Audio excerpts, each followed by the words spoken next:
it's my first interview to an Arabic paper. Hope everything is good in your place. Almost everything is good. We are actually in Jerusalem. We are awaiting snow for tomorrow, which is a very rare event for Jerusalem. Oh, and everyone becomes like a child playing with snowballs. It's really very, very chilly, and it's a strong place. You know, it's very interesting, very extreme, very unpredicted, very burdening sometimes. It's a good story, Israel, and especially Jerusalem. I live just in the outskirts of Jerusalem. Oh, I see. I mean, from my window, I see Jerusalem. Oh, wow. But I live out of Jerusalem. I see. I've been to India, but not to Kerala, unfortunately. But I remember the name. Yeah. I see. You must visit it. It's a beautiful place. Let me slip directly into the questions. I'm so fascinated by your work. I have not read all your books, I must admit. That's okay. I didn't read my books as well. So. Right. But you know, I want to start from the beginning. I read a little bit that your father was first a bus driver, then a librarian, and he got you interested in books, isn't it? Yes, as you said, he was a bus driver here in Jerusalem, and I was this little kid sitting next to him and boasting that the driver is my father. Oh. And at a certain point, he had to withdraw from driving the bus, and he established a library for the children of the cooperative he worked at, of the communication cooperative. So I had the privilege of getting all the new books first. I mean, I got them first before everyone else. And I loved to read. I was swallowing books and swallowed by books. But the most important thing I think that I experienced with books was when I was 8 years old. And one day my father came and he handed me a book and he said, "Look, David, this is how it used to be over there." Now I have to explain to you, my father was born over there. When we in Israel say over there, we mean the Jewish existence before the Shoah, before the Holocaust, the Jewish existence in Europe. And he was a child in this reality. He was born in Galicia in a little place called Dinov in Poland now. And he never told me a lot about his childhood. But I got glimpses and bits of reality, very unusual reality, very different from my reality in Israel, in Jerusalem. I was born in 1954, the child of a newborn nation, a very strong nation, militant nation, facing the future nation. And all this idea of the Jewish existence in the diaspora out of Israel, being at the mercy of other peoples, other countries, other nations, being very weak physically, not having weapon, not knowing how to use weapon. And suddenly my father gave me a piece of this reality in the books of a Jewish humorist, a genius one called Shalom Aleichem. Shalom Aleichem is a nickname. But he was called Shalom Aleichem, which means peace on you. And I started to read it and I was swept into it because it revealed to me a whole world that I didn't know existed even.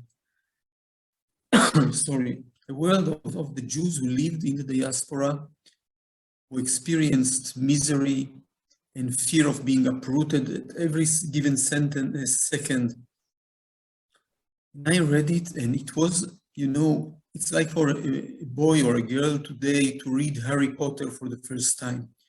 Suddenly you realize that there is a reality, a whole reality with its own codes and its own institutes and its own language, and the melody of the language is different from my language. I spoke Hebrew, they spoke Yiddish, which is a variant of the Hebrew with German, ancient language. And I read the whole book I think in 1 week. I was 8 years old. And then I asked my father for another book and another of this writer. And they were not necessarily books for a child, not at all. But for me, they were like the ambassador to the childhood of my father, who was a child there in the land of over there, as we say in Hebrew, Eretz Sham, the land of the Jews before the Holocaust, before 6 million people have been killed, murdered by the Nazis. And I read this whole oeuvre of the books of Shalom Aleichem. And I only then realized that this reality stopped to exist years ago in the Shoah. And you know, they say that every child has his or her first dad, the first person he knew that died on him. And for me, it was the characters of the stories of Shalom Aleichem, to whom I became more and more affected and belonging, and they became relevant for me. Now, you have to understand that there were not other children in my class who read the books of Shalom Aleichem. It was not regarded very cool to read about the life of the Jews before the Shoah, and I had to hide it from them. But I kept this secret for me, and this secret grew and grew, until I knew that this reality was murdered. Yeah, that's the story. I think when I realized that, I understood I want to be a writer, that I want to write about things that when you read about them, they are alive, even if they are dead already. Right. Who were the other authors who impressed you, who influenced you, Mr. David? There were many writers who wrote in Hebrew, and I'm afraid they are not translated to Arabic, so probably mentioning their name will not be very useful. But when I grew up more and started to read all kind of literature and translated literature, I read the books of Thomas Mann and of Kafka, first and foremost. And I read the books of Virginia Woolf. Yes, yes. You know, yeah, and in many, I read as much as I could. You know, I was listed to 3 different libraries on top of the library of my father. Oh, yeah. And I read so much. I had so much pleasure in reading. Only what can match it is the pleasure of writing, but that came a little later. Yes, yes. So when did you start writing? When did you decide to pick up the pen and start putting down your thoughts? Well, the first writing was not writing, but was storytelling. I remember I was 4 or 5 years ago, and I was in a kindergarten, and the nurse of the kindergarten, she had to do something. Until today, I don't know what that was, and it's already very suspicious for me, but she gathered the children, set them in front of me, and she said, "David will tell you a story," and disappeared. Who knows what she did? I started telling them the story, and I started to tell a story that I didn't know the end of it, because I just invented it. Oh, okay. So one chapter led to the other and to the other and to the other.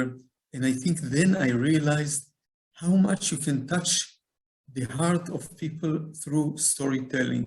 And when I said the heart, I also mean the mind, but it's a combination of the mind, of the heart, of storytelling. And later, when I think I was 19, and I had a very beloved girlfriend, a woman that I loved deeply. And we had a fight about something. We had a quarrel. We disagreed about something. And she packed all her belongings. We lived together in a small home in the downtown of Jerusalem. She packed her belongings in a small backpack. That's all she had. And left me and went to her parents in Haifa. And I was devastated. I thought that if she does not love me, no one in the world would love me. And then out of a survival urge, I think, I went to the one small desk table that was at our little kitchen. I sat and I started to write a story that I had no clue of a moment before I started it.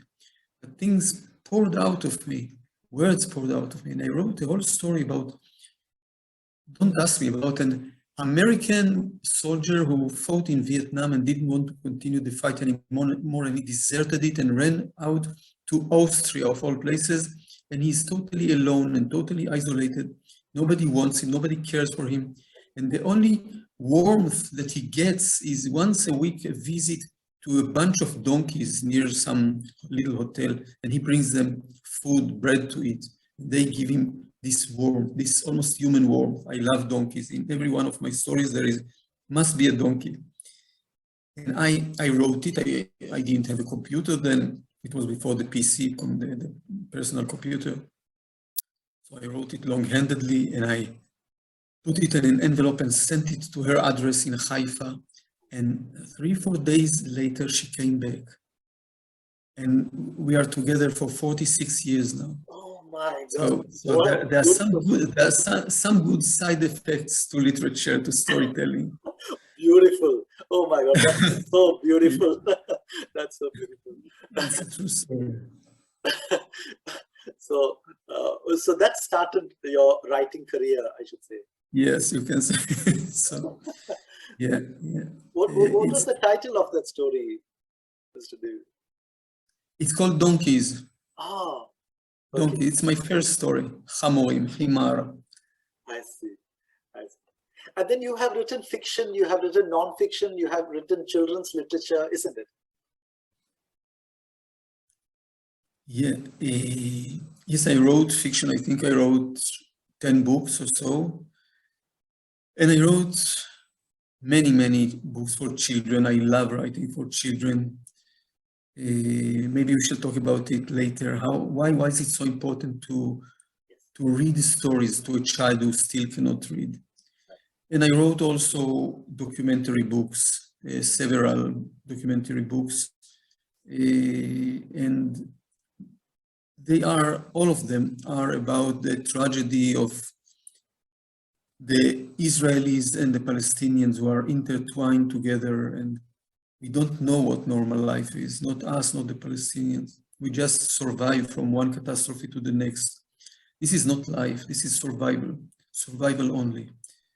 And we have to find a way that will allow us not only to survive, but to live full life with all the layers of life, with all the intensity of life, without fears, without having this sword, Democracy sword hanging above our heads regarding our future.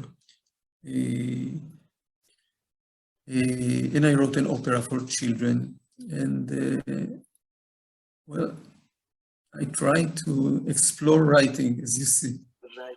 But how difficult is it to move from one genre to the other, like from fiction? It's not difficult. It's the same person who is doing it, and the only thing that changes the melody, so to say. There is a different melody for a documentary and for a fiction, and of course for children books. Yes. So, what are the pointers you keep in mind when writing for children? You know, writing for children can give both sides, the parents and the child who is read to.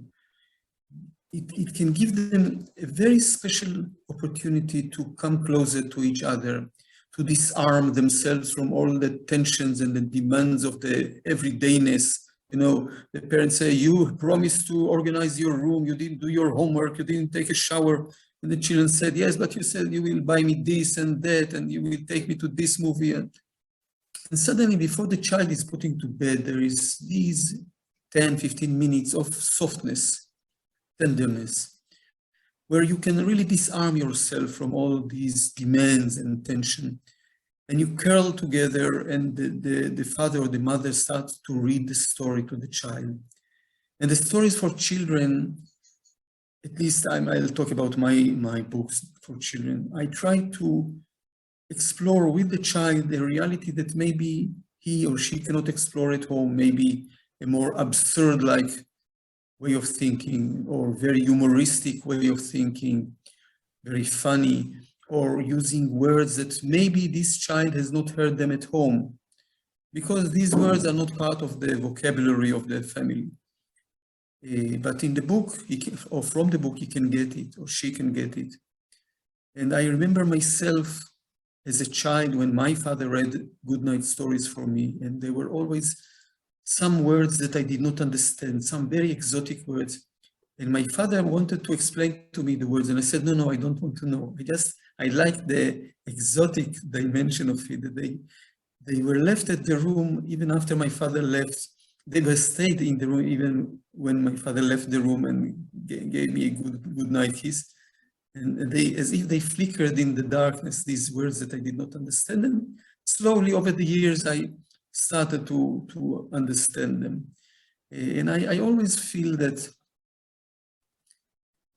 the good night story is like, it's like an unknown country or world that both the parents and the children enter it like tourists. It's a touristic trip for both of them. Because, and this is also something I remember, that when my mother or father read to me, I was looking at them and I was able to catch a glimpse of them as they were children. Because they were bereft of all the harshness of the everyday and all the duties and all, you know.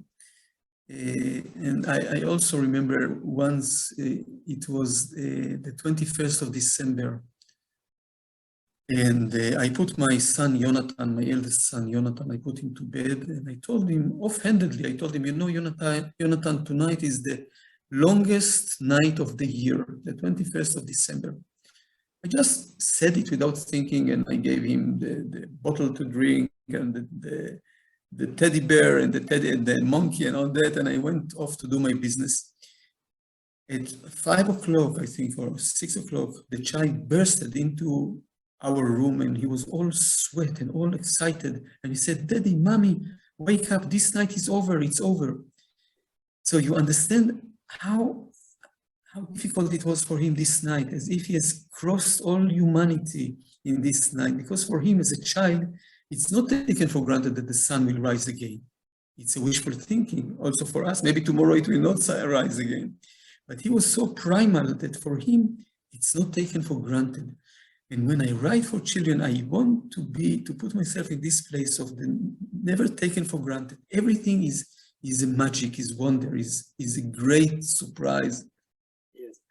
Oh, beautiful. Even your words are so lyrical, you know, when you mention them, I mean, they're just like pretty much like poetry. I mean, but it's very interesting that your books often work around themes of loss and the redemptive power of love, isn't it, Mr. David? And also the consoling effect of humor. You use it very beautifully into your stories. Yes, I mean, if you say so. Let's talk about humor. I think it's a good starting point. Yes. I mean, it's something so important, humor. It really helped me to survive and to go through the harshest periods of my life. And I think, what's the meaning of humor? It means that we are looking at a certain reality and we change the point of view a little. We see the funny things about something very formal and stiff and official. We are flexible. Okay, I think humor is flexibility. It's the ability to take yourselves, to metamorphose yourself into another existence, into another way of looking at things.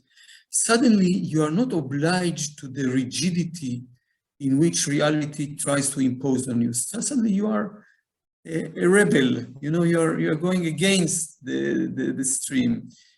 And as I said, in the worst times of my life, the ability to generate humor, to see reality from a different point of view, not to collaborate with the stiffness of reality, it's really saved me, yes. I'll come to that. And then there's this book of yours, A Horse Walks into the Bar. Yes, it's a book about a stand-up comedian. And for him, telling jokes is existential. He says, if you laugh, you breathe. In order to laugh, you have to breathe, and this is the only way for him to breathe when he tells stories, when he tells jokes. And he is a person. Actually, I long for him. I long for the time I wrote him. You know, there are some literary critics that they really write you. You know, you are only the mid person to go between them and reality. But there are some characters that are still going with me until today, even 30 years after I've written them. And of course, Dovale from a horse walks into a bar, whom I wrote 5 or 6 years ago. And he's really a tragic person, but very funnily tragic person. He's one of these people, you know, that when we meet them, we feel that they live in parallel to their real life and to their real self, that they should have been different people. They should have different jobs, different marriages, different genders sometimes. And they teach themselves to live in parallel to the life that they should have had. And they know how to do it, because usually people, intelligent people, are very flexible and they can create an alternative walk of life. And they function brilliantly in this parallel walk, parallel way to look and to walk at life. But sometimes, you know, if you listen attentively to them when they talk, you feel the cry out of someone who has been murdered in order to allow this parallel existence. A cry of pain, a cry of insult, a cry of loss. And my Dovale is the stand-up comedian. He's really someone who lives, let's say he plays not the right tune, but the tune next to the right tune all his life. And in my book, something happens that brings him very, very close to his real tune, to his real melody.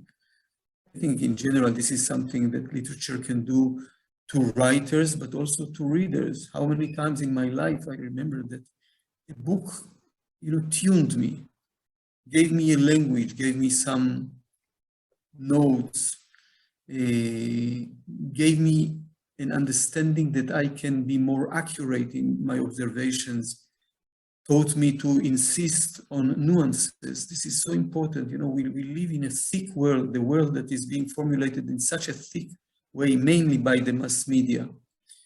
And writing literature, prose or poetry, teaches us to be accurate and to tune ourselves to accuracy. And I think this is the first step to liberty, to independence, that you insist on the nuances. You are not collaborating with the formulations that are imposed on you by the government, by the media, by your fears, by your enemy. No, you set the rules.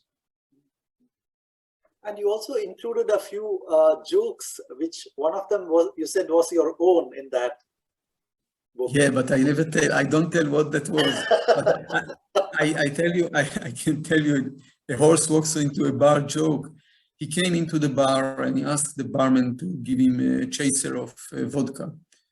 The barman is astonished to see a horse talking like that, and he gives him the chaser, and the horse drinks, and he asks the barman, so how much is that? And the barman says, $50. $50? The horse is very, very surprised. He takes the money, put it on the table, and goes to the exit. And the barman runs after him and says, excuse me, Mr. Horse, please wait a second. It's amazing. I never saw a talking horse. And the horse looks at him and says, with your prices, you will never see again. You have to. But while we are talking about humor, I think I also want to talk to you about that the terrible grief that you experienced. Yeah, we lost our son on the last day. The last day of the war against the Hezbollah in Lebanon. Yes. Some 60 years ago, and he was our second son. We have other two children, my son Jonathan and my daughter Ruti. And Uri was killed in the war, and it's very hard for me to talk about it in public. I can just say that it taught me something about writing that I was unable to learn in any other way, because after the days of the lamenting of our son, we have 7 days of lamenting in Judaism, Shiv'ah it's called, like the number 7. And in these days, you sit at home and you don't go out and people come and console you. And after the 7 days, I went back again to my writing room, to my studio. And I continued to write a story that I was writing for 2 years before Uri fell in the war. And the story was about a soldier who fell in the war and about his mother who is escaping the news. She has a very strong, poignant feeling, guess that her son would die, and she understands that it takes two for delivering bad news, one to deliver, one to receive, and she decides not to be at home when the notifiers of the army comes with the horrible news, and she runs away. And it's called The Woman Escaping the News. This is the name of the book. I was writing it for more than 2 years, for almost 3 years, and then Uri fell, and then I thought I will never be able to save the book. But apparently the book has saved me, because I went back to my studio after the first lamenting days, because I had some depth to my characters and to my book, and some obligation. I was unable to leave them without going back to them. And I went back to my room and I wrote, and on the first day it was 1 hour that I was able to write, and on the second day, 1.5 hours. And so gradually the need to tell a story, to revitalize a story, to bring into my characters warmth and humor even, and worldview and love and passion and sexuality and sensuality, all these, as if they brought out of me things that I thought have died already. And then slowly, and it took me another 2.5 years, I was able to conclude this novel. And as I said before, I didn't know if I will be able to save the book, but the book definitely saved me. That's true. I think that is the power of literature, isn't it, Adin? Yeah, it is because, we started our conversation with talking about the stories of Shalom Aleichem, the Jewish humorist, and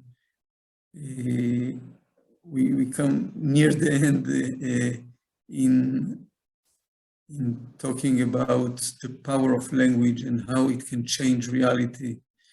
And I think what writing can give us is the feeling that we get to a place that we experience things and they're lost at the same time, and people and they're lost at the same time. It's a very profound place. It's hard to formulate it, and probably it's more a feeling, a sensation than a verbal situation. But when we are there, we know we are there. And we know we are there when we read a very good story, a story that changes us, that gives us a better way to be in this life, that really liberates us from being victims. Very few experiences in life can give you what writing a good story, a good book can give. True.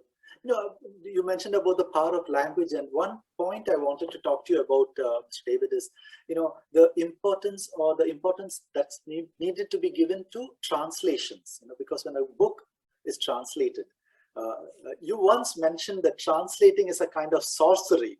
I like those lines. It's a mystery, I tell you. It's the thing of the translation is a mystery, because how can it be that I write a sentence in Hebrew that has meanings in Hebrew and echoes in Hebrew, even in the Bible or in the Talmud, and I write it in Hebrew and it's being translated to Arabic or to whatever language you want, and you read it. And the other language has its own echoes and meanings and significances and associations. And yet you read it in Arabic or in Sanskrit or in every language that you read, and you understand something. You understand something that I'm not responsible for. I'm responsible only for the Hebrew. But something was delivered through the book, and it's not only the plot or not only the backbone of the story, because if it was, then there was not a great mystery and the translated books would be horrible. But something else is being conveyed, and this is a mystery, and I cannot tell you I really solved it.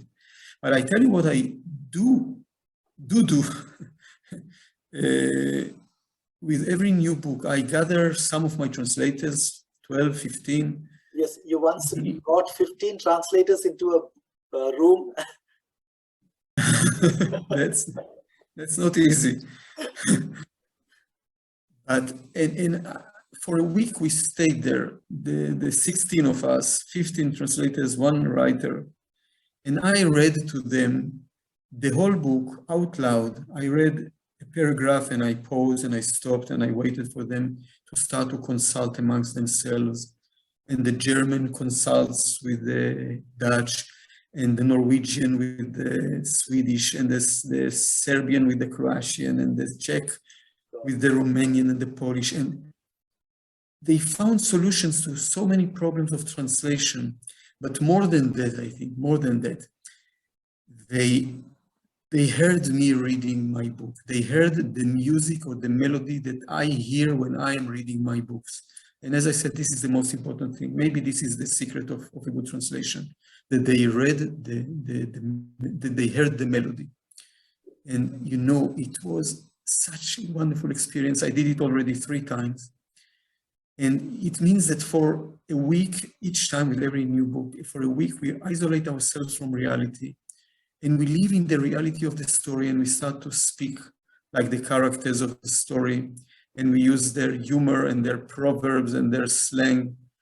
And I remember after these days going out to the world, you know, blinking against the sun, understanding that reality has continued without us, and it's very good that it continued without us. And the pleasure of doing something precise in a thick world that I mentioned before. Really, this is such deep joy. It's a very good feeling to think that a book that I was writing here at my home in Mevaseret Zion, out of Jerusalem, that it flew all the way to Finland or to China or to Japan, and people that are reading it, and sometimes they are generous enough to send me letters or mails saying, you wrote our story. And I say, how come I wrote my story? How come I wrote their story? Heaven. Mr. David, you also once mentioned that you would love to explore and study the world of adolescents, about their love, the changes they experience. Tell us something about that. Yes, because I think adolescence is such a harsh period in our life. It's a beautiful period as well, Mr. David. It's very beautiful. We discover many things about ourselves, about our body, about love, about sex. We reformulate ourselves. And yet, you know, many people tell that they want to go back and to be young, but very few will say we want to be adolescents. Being adolescent is tough. You know, at least this was my experience, but I think I'm not the only one. You feel very lonely, that you do not belong, that there is a big joke going around you, but you don't know it. And you change, and you change in a way that can be embarrassing to you and unpleasant to you. And suddenly you as if you enter a tunnel and you go in the dark for some years, and then you emerge from the other side and you look differently and you smell differently. And you speak and you sound, your voice becomes thicker and deeper. And all those links that you hardly have control of, and you feel a little stranger in your own being, in your own body and in your own language. And I want to be there. I want to go and to map this region, because for me it was a very strong region in my life when I was an adolescent. And I wrote a story which is called The Book of Intimate Grammar. This is the book that my father so much loved, and I gave him before publication. And it's about Aaron. Aaron is a Jerusalemite boy at the age of 12, very bright, funny, innovative child. And when he is 13, and when all his friends start to mature physically and emotionally, he is not. He is being delayed, as if he was not taken to drive on this train. He was left behind. And he starts a very intense war against his own body that fails him. And he tries to look for methods and systems in order to grow up faster and to belong to his friends. And gradually, he starts to enjoy the situation. And he understands that he gets here a rare privilege of observing his life, his body, his sexuality from another point of view. And the book is about these 3 years in his life. And actually, it's all about adolescing, being an adolescent, and this doubleness of the joy of adolescence and the misery of it. That you have this amazing ability to put yourself in other people's shoes, you know, and see things in a different perspective. Yes, I think. How did you hone this skill, and how well does this go in helping you build a plot or character? This is one of the greatest joys for me as a writer, to understand other human beings from within, not from my agenda that is imposed on them, but to really understand them from their own self. And usually people are not easily opened to us. And even with people who are close to us, sometimes we keep secrets, we are entrenched. There are areas that we do not allow others to penetrate. But when you write about the character, you must know this character totally, really, not only to understand her, but to know her, almost like Adam knew Eve in the book of Genesis, almost in a sexual way. You have to penetrate this character and to prevail inside her or inside him sometimes, and to just to be him or her and to explore life from their point of view. As a writer, of course, I cannot think of writing without having this ability to write about children and to become a child, to write about women and to become a woman, to write about a Palestinian and to become one, to write about whoever. 2 last questions. One, what has been the proudest moment in your career, Mr. David?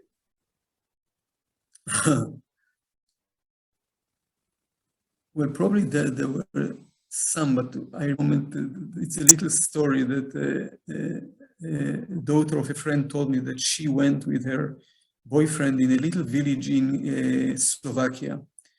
And suddenly one of the villagers came to the veranda and she shouted, "Dina, Dinka, come home, come home." And a golden retriever dog ran, crossing the fields, jumped to the veranda. Now you have to understand that Dinka is the name of a major character in my book, someone to run with. And they got curious, the woman and her spouse, and they knocked on the door of the villager and they asked her, "Did you call your dog Dinka?" And she said, "Yes." And they said, "Why is that? It's a very unusual name for a dog." And she said, "Yes, it's after the book of David Grossman." And you know, I must tell you, I got several prizes and awards, but the thought that there is a dog called after my name in Slovakia, that really makes me very, very proud. You know, when we started, you told me the story about this lady in your kindergarten who got you there and asked you to tell the story to the 10 or 20 other students. I think now I know why that happened. Because your conversation has been so amazing. I mean, I could just keep listening to you all evening. Thank you very much. I really enjoyed your company. Thank you. Hey, let's do it. Good. Mr. Raj, thank you very much for your company and for your kindness and warmth. Thank you very much. Thank you very much, and all the very best to you. Wish you a lovely day. Thank you. All the same for you. Bye-bye. Bye.